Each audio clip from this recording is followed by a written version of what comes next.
Hello and welcome back to my channel. In today's video, I will show you how to fix Akinator app not working. So let's get started. So here we can see the Akinator app. So if it's not working, you have to follow these steps.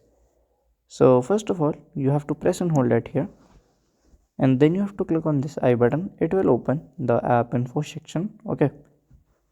Then here you have to scroll down and just click on here as storage.